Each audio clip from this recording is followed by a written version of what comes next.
Welcome back to the SBI podcast, where we discuss all things breast imaging and hot topics relevant to the breast imaging world. I'm Carla Sepulveda, professor at Baylor College of Medicine, and I'm joined by my co-host, Dr. Alyssa Cubison, assistant professor of radiology at Ohio State University. This is episode 3 in our inaugural year, where we are exploring economic issues in breast imaging. Before I introduce our guest for today, I want to take a moment to thank the audience for the positive feedback. When starting this podcast, my goal was to create a platform for thoughtful and informative discussion on the issues we are all facing in our practices. I appreciate that listeners have found the podcast valuable. Please keep the feedback coming. So, on that note, on to today's guest. I'm very excited to welcome Dr. Lauren Nicola. Dr. Nicola is a board-certified radiologist with subspecialties in breast and pediatric imaging. She is the Chief Executive Officer at Triad Radiology Associates in North Carolina.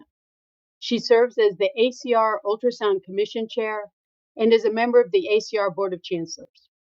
Dr. Nicola is the alternate radiology member on the RVS Update Committee, also known as the RUC.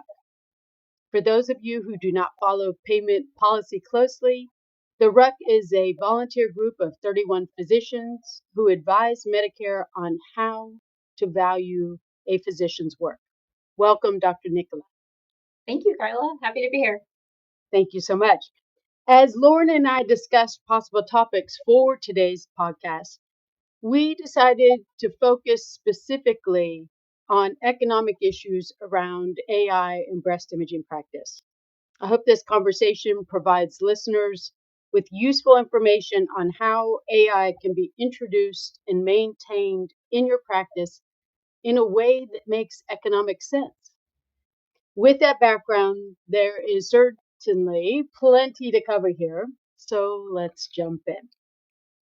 So just as I thought about AI and economic issues, I realized just how multifaceted this topic is. We can talk about AI improving practice efficiency, workflow, just complete organization of how our practices are running. But there is a separate economic impact that we need to think about in terms of how does this impact the cost of cancer care and diagnosing cancers at earlier stages. Also, I think there's a human element for our workforce. Does this improve workforce productivity and potentially minimize burnout for our group? And also, one of the main barriers to adoption: who's going to pay for AI in our practices?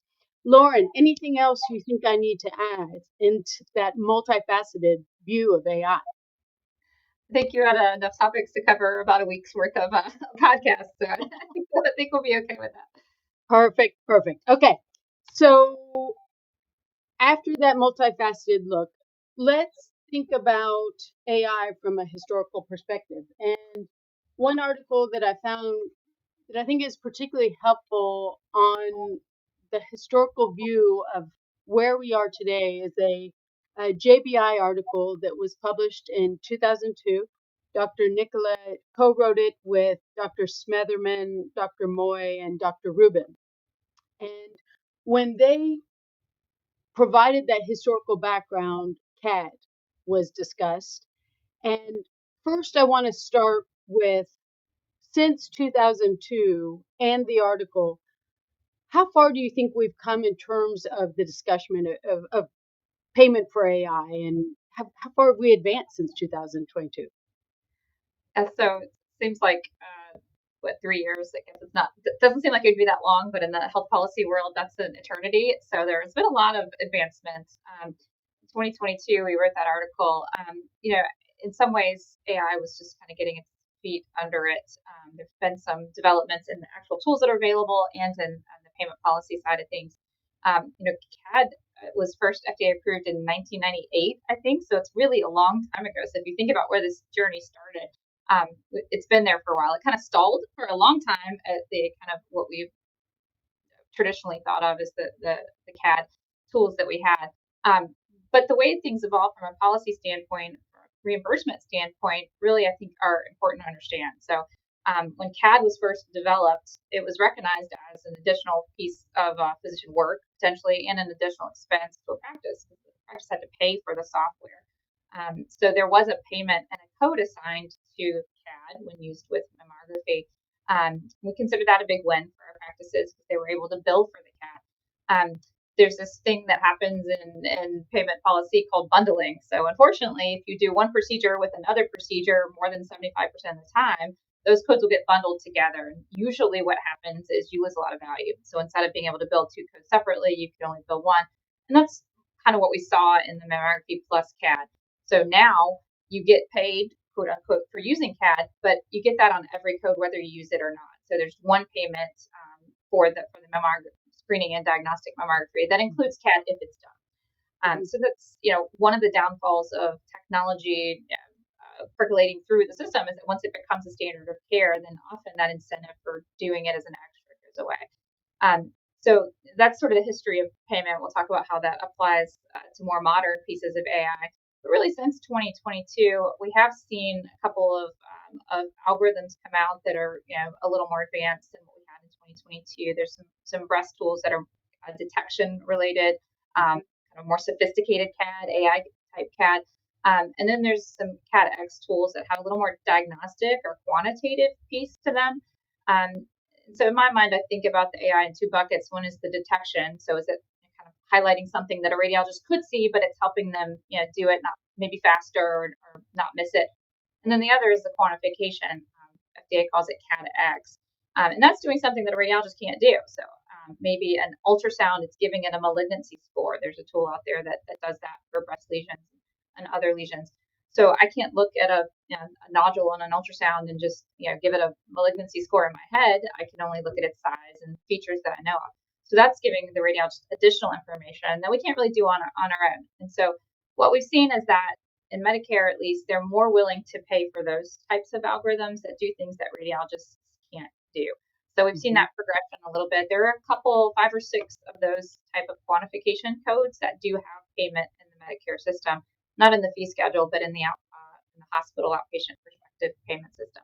So that's, I think, one change that we've seen since 2022 is a couple of the algorithms have gotten an assigned payment for them. We still have not seen payment really for the detection algorithms outside of the old school CAD that get bundled into the mammogram payment. Well, and with you mentioning that, I think it brings up the question, do payers, if we're talking about the AI that is detection, how differently do they view AI in its detection version? How differently do they see it from CAD? And is there a risk that those algorithms that we use for detection just replace the CAD and the bundling of the bundle payment? Yeah, that's a good question. In general, the CPT panel, when they create codes, they've been really completely against creating new codes for work that's already done by physicians. So, for example, an algorithm that helps you find pulmonary nodules or detects intracranial hemorrhage, those don't have payment. They probably never will have payment because we already have codes that pay a radiologist to do those things. So they're not going to have a duplicative code that's, I get to bill for the chest CT that says I look for pulmonary nodules, and I also get to bill for an AI tool that helps me look for pulmonary nodules. So that they've been pretty firm about not wanting those types of duplicative payments in the system. Now, I guess, really, at least from the ACR standpoint, our job is to figure out what algorithms add value to patient care. So what really is going to move the needle for patients and improve the quality of care. And if algorithms do that, if they actually make a difference and improve care for patients, then our job is to advocate for payment for them. So that's kind of been our litmus test is, does this add value for patient care? Or does it just make the radiologist work easier, faster, more efficient? And that's really been our deciding line from an advocacy standpoint, what we're trying to get behind for reimbursement. Okay. Well, speaking of payment, how have you seen various AI companies structure how they want to get paid? How are the companies approaching it? I've heard various models, and can we discuss that? Yeah, I think that there's been some evolution of that as well. Initially, some of the vendors were doing subscription plans. Like you paid a set fee per year, and you could use that software on whatever patient you wanted to. The downside of that is a nuance of the physician fee schedule is that there's two types of practice expense. So if you own your own practice, you can bill for the technical component. And there's an indirect practice expense and a direct practice expense. And the indirect is like all the things that it costs you to keep your doors open. So your rent, your staff fees, your MRI, CT scanner cost, those types of things. Generally, those are paid pretty not well. The direct expense is things that you can attribute per patient. So you need to use whatever supplies, equipment, time per patient. And that's usually reimbursed better. So the vendors got smart and realized that if they can have a per patient cost, then it should fare better for them. I'm sure they have other reasons for doing it too, but they should fare better in the reimbursement world.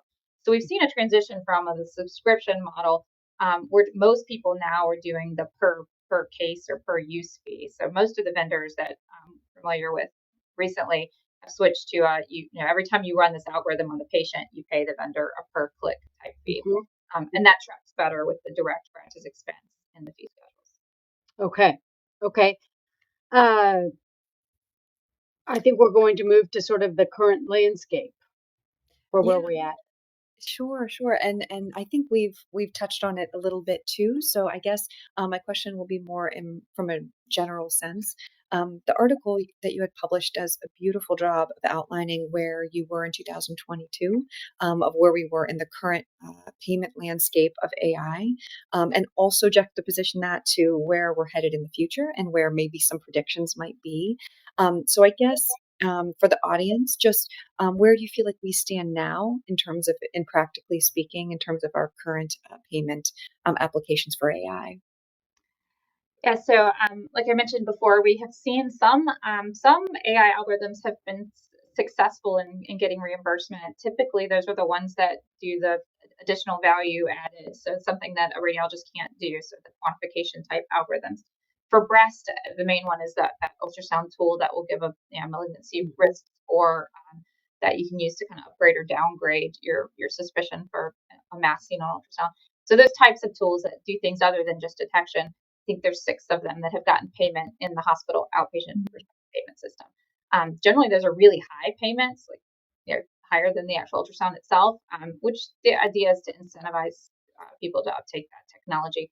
The payments are usually self-limited, so the way that they're built into the fee schedules, they only last for 3 or 4 years, and then those companies are stuck going back to the CPT world to try to get a Category 1 code. But where I think we're going, there's an interesting conundrum, I guess, on how much of the payment should go to the technical. So the software costs money, right? So the practice has to buy money, buy the software. And then how much of it is physician work? So how much should we get paid as physicians for using the AI to help us do our job? And the general thought is that the physician work component in some cases is probably pretty small, but it's not zero. There is some additional work required to evaluate the output of the algorithm, decide whether you agree or disagree with its results, and incorporate it into your report. The problem with having a CPT code with physician work for every single AI algorithm that will be brought onto the landscape is that it's just extremely impractical. You'd have thousands of new codes, and then that would trigger all of the base codes to come back so the rock could be revalued. It would just be a mess altogether. So our team is trying to think about the possibility of a algorithm agnostic code for the physician work associated with using any AI tool. So whether it's breast or chest or whatever, there's a discrete packet of work that is involved in assessing the output and putting, adjudicating the findings and putting that into your report. So that's the way we're leaning towards is as a policy team from the ACR is trying to put something together that would be a billable code when we use AI, but that's not specific to every algorithm out there that can be used generically. And we just feel like that makes the most sense from a practical standpoint. Obviously, it's not just our decision. There's a bunch of other people in the world, including Medicare, that would have to weigh in on that. But that's the direction that we're heading. And that's evolved over time. I think in 2022, we didn't really foresee, or couldn't have foreseen that there would have been so very many, possible algorithms out there and how that would look. So that's one thing that's evolved.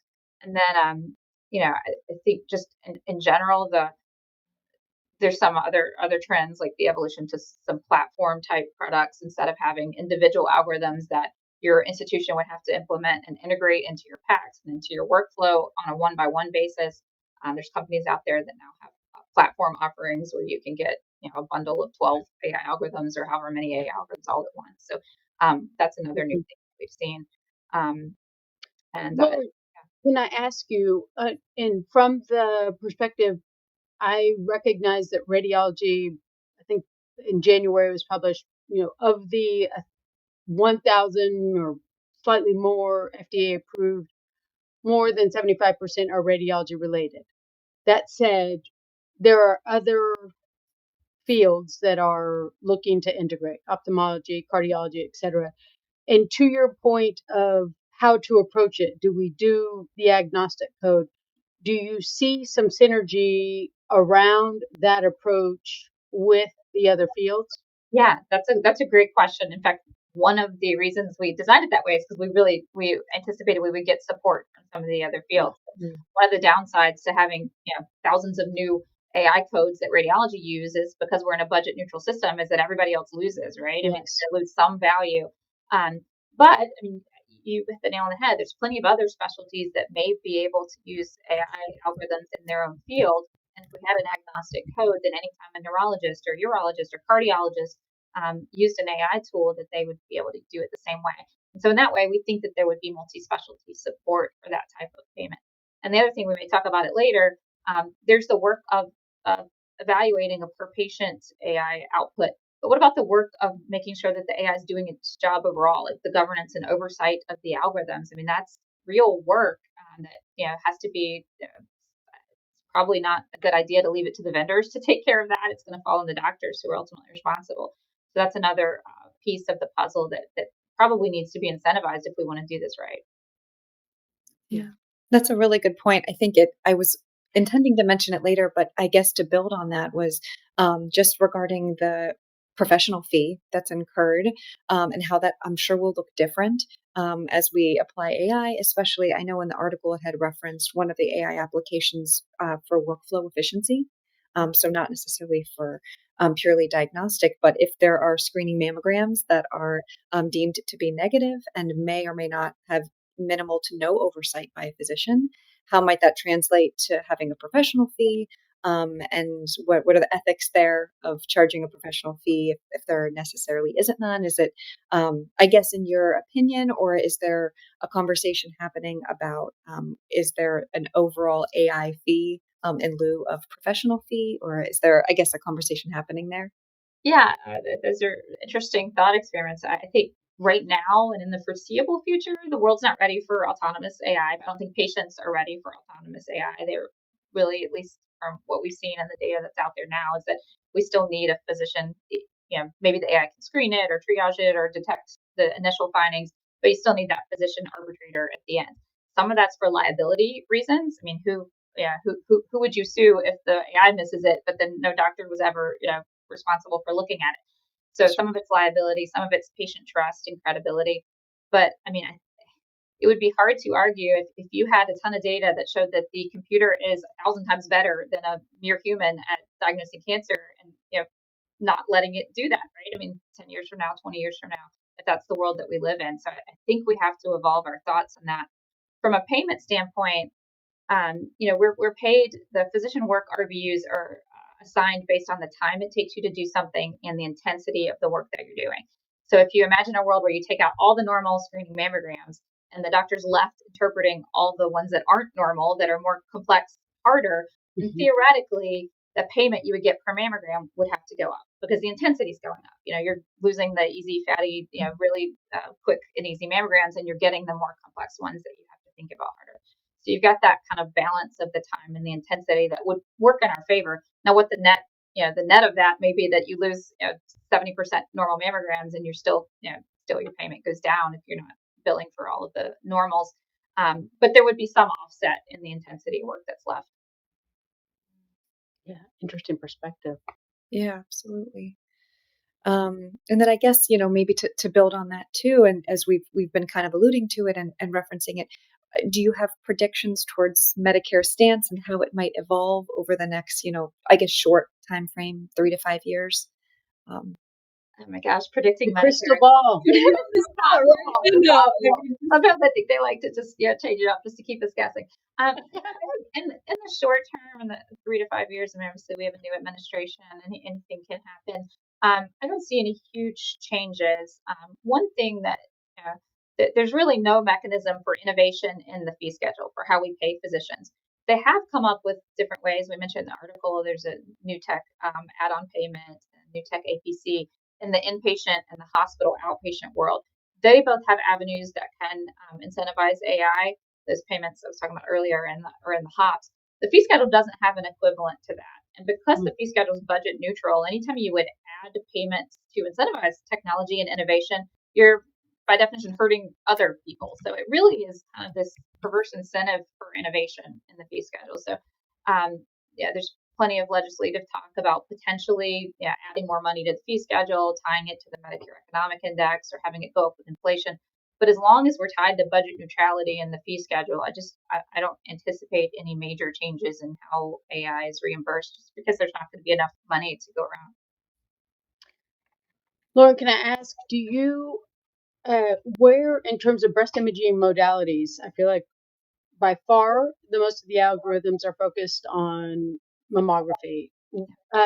Where are you seeing increases for ultrasound and MRI as well, or what's sort of the landscape there?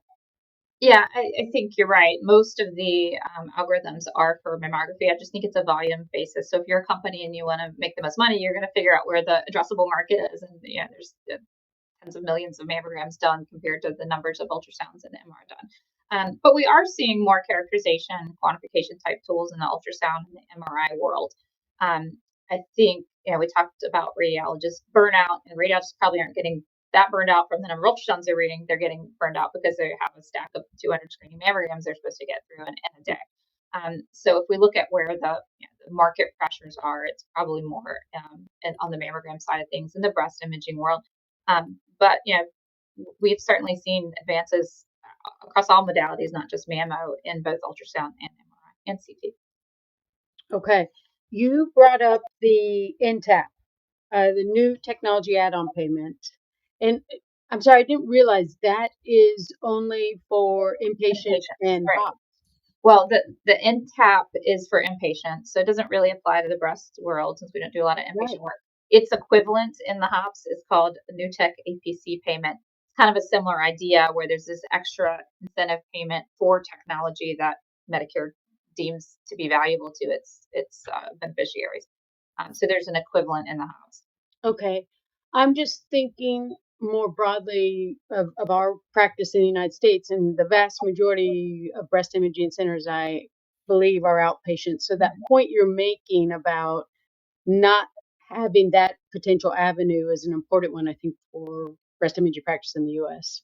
Yeah, unless they're hospital outpatient departments. Right. Yeah, I think most of them probably are not. There's some, but yes, most of them are outside the hospital. Yeah. Okay. So from those centers that are outpatient, what's going to be the NTAP or the other one you referred to for HOPS? So I don't know that there will be one. I mean, like I said, as long as we're bound by budget neutrality, I'm not sure there will be one. So the adoption will depend on, one, it just becomes standard of care. Everyone's doing it. It's a cost of doing business. Two, a marketing incentive. So some practices are offering these tools because they can get patients to come in to their center versus the one across the street because they have the latest, greatest AI tool. Of course, as doctors, we're altruistic. We want to do the right thing for our patients. So if we believe the tool is helping us be better, practices will buy it because it's the right thing to do. They're probably not going to buy it at an enormous loss, but if they're buying it and it's a reasonable expense, if it's a workflow advantage, I think practices will buy it. But again, those are just things that are considered cost of doing business rather than a reimbursable service. I don't anticipate seeing reimbursable services in the detection world in the outpatient world in the near future. That's an interesting separation you're making there in terms of cost of doing practice and just adopting it for all its benefits and because you think it's the right thing for patients versus its ability to get reimbursed. Really interesting point. And the NTAP, and this is, I guess, for mine and potentially your listeners' clarification, the NTAP was the one that was set to expire after 3 years or so. It Yeah. wasn't a. Oh, Yeah, so- that's correct. So the first radiology tool that got the NTAP was a large vessel occlusion detector for stroke. And it would detect the stroke, and then it kind of triggered the communication pathway to get the patient to the angio suite for treatment. And they're paying over $1,000 per use of that algorithm. So it was really kind of shocking to the radiology world that like, oh my gosh. But that payment is time limited by statute. So once it expired, that there are no current radiology tools that have an NTAP out right now. The pathway still exists. We just don't have any existing radiology algorithms that are assigned a payment through it. You brought up the stroke. Actually, I heard you speak once about that code and the successful approval of it, and you made such a good point about AI must prove its value, or we need to be able to demonstrate AI's value, that it can improve the quality of care and or reduce cost, and that's really a pathway as we bring these algorithms, making that argument in order to achieve. And they were able, it was an interesting conversation because you were talking about how they framed it in terms of how did they advance the care of stroke patients and outcomes, real outcomes in terms of patient survival or less morbidity for these patients by the use of that.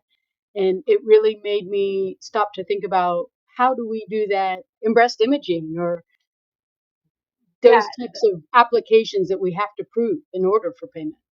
I think that's a really good point. One of the kind of poster children of the AI algorithms is a heart flow. I don't know if you do any chest cardiac imaging, but it's an algorithm that does fractional flow reserve for cardiac imaging.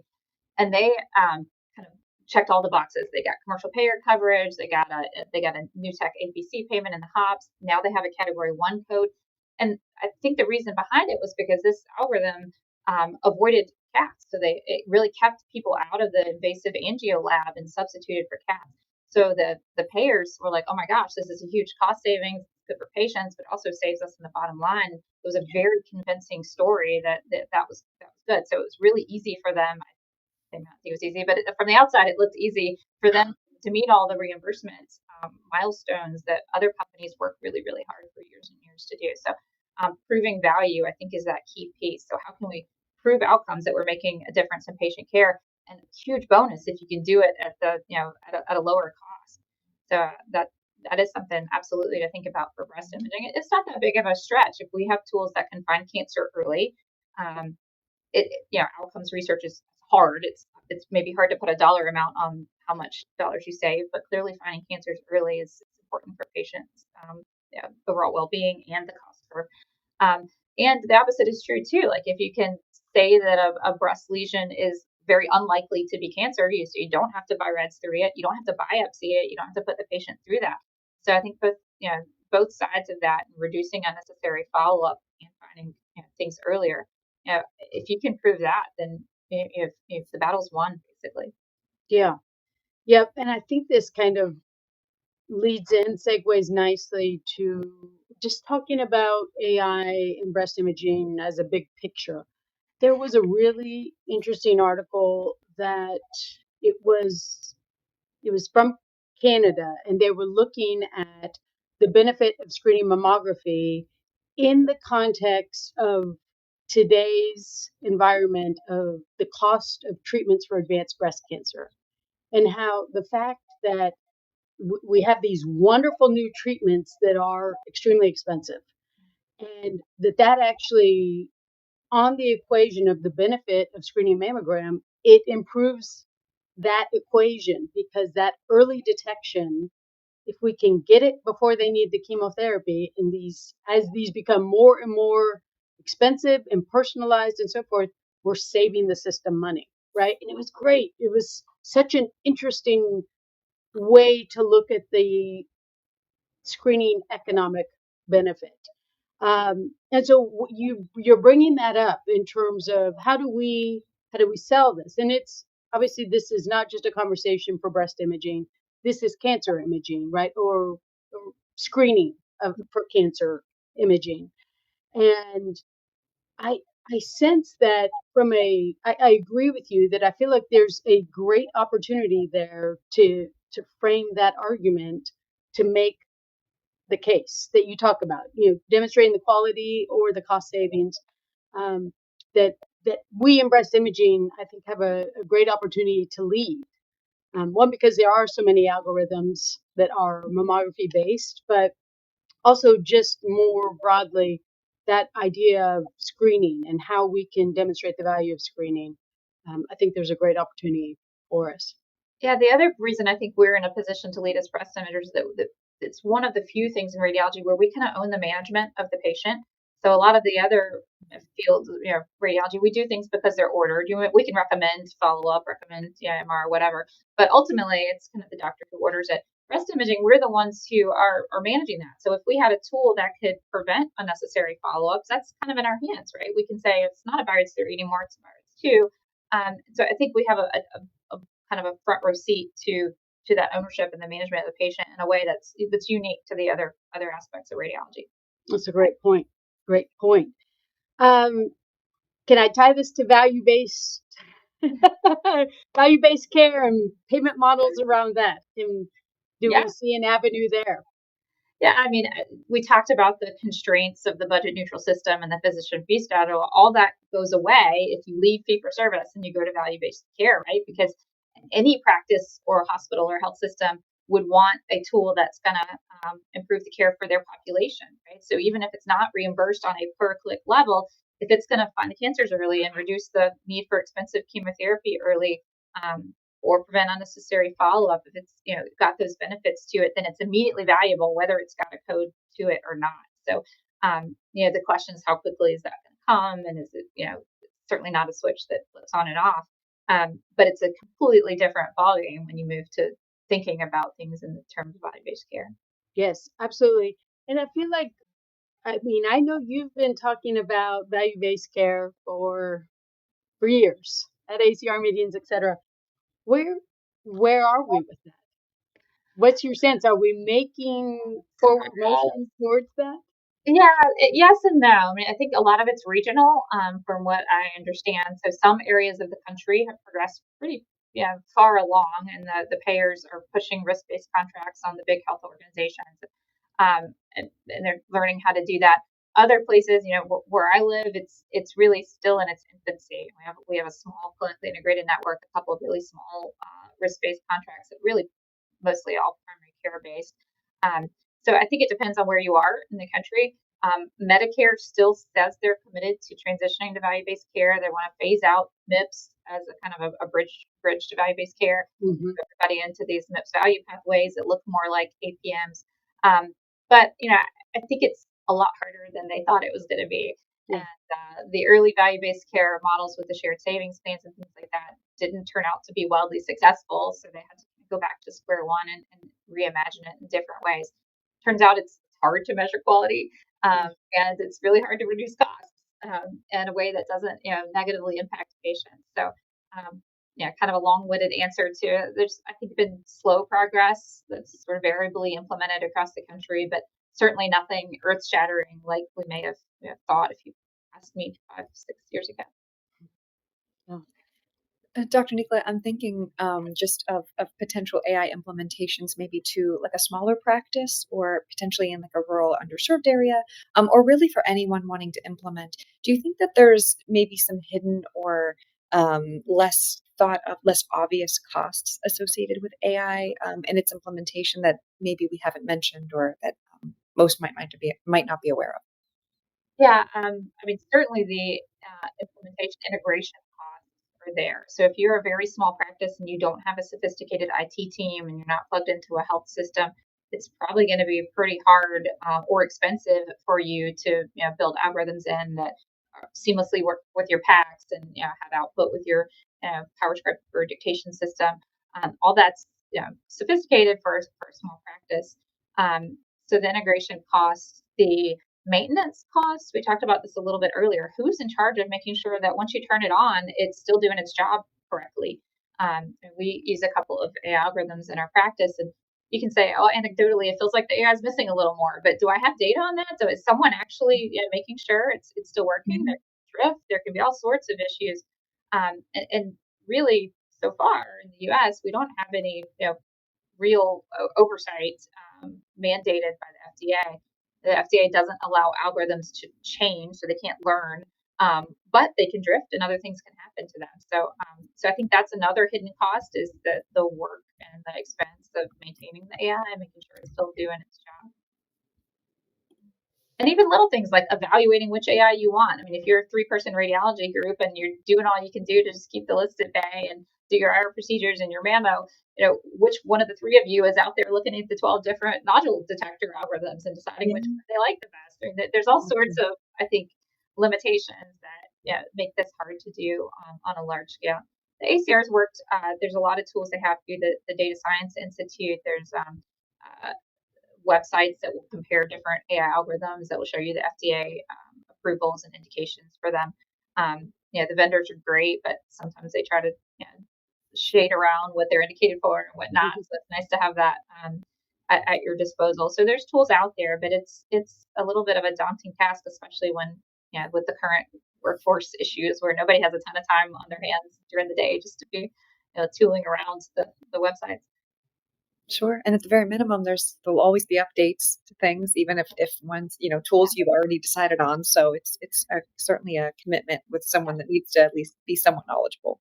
Yeah. I mean, one thing we've seen in our practice is this problem with inertia. Like we may know there may be an algorithm out there that we think would save us time and be awesome, but the inertia of stopping what we're doing for even 30 minutes to learn something new. Why? Because you're going to get further behind on the list. So, right.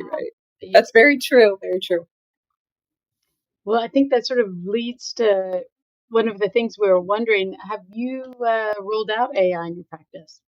So we don't have any mammo AI yet. Our hospital does use some detection algorithms that will look for PE and ICH and cervical spine fracture. What else do we have? Intracranial aneurysm, and then we have the LVO detector that had the NTAP initially. So the hospital has some tools that we use. We've looked at some breast tools, but haven't purchased anything yet. And may I ask, did the hospital ask you to pay, or did they pay? No, the hospital bought it. The marketing advantage. I think that our hospital wanted to be the first in the area to have the tools, so that was important to them. So that was one of the main reasons that they purchased it.